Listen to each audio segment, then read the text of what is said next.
ağzından ne iyisi geldi benim burnuma. Kanalizasya. İkincisi buraya. Mami, perevod ele görün bu ne değil. Bozbaş. Bozbaş? Böylesin de burada ne var ki? Yolda. Yolda. O dedi ki, ha bozbaş. Aa, sen bu dili nereden bilirsen? Mehmet, perevod ele. Ay benim kardeşlerim.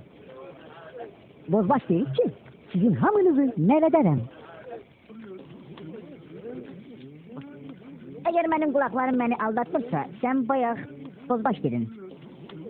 Bunlar seni bozbaş atla tanıyorlar axı. Bir de o sözü ağzıma getirme. Ben sizin hamınızı çok istiyorum. O değil ki, ben maviyim.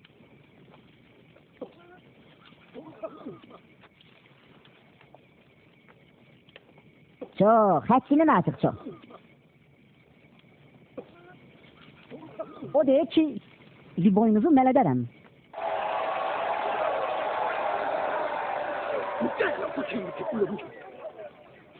Uma enganqoba lo mnophiso wamawasuthu angeke abulawe.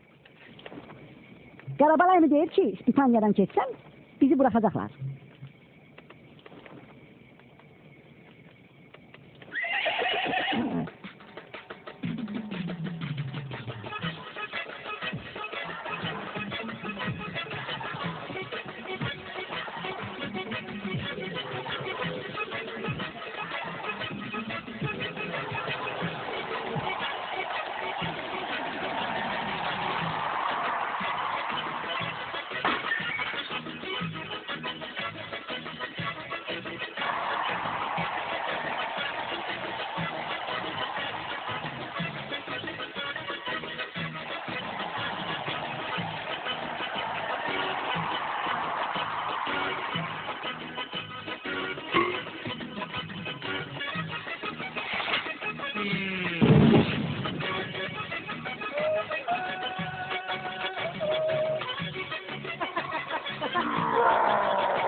Oy, tadı.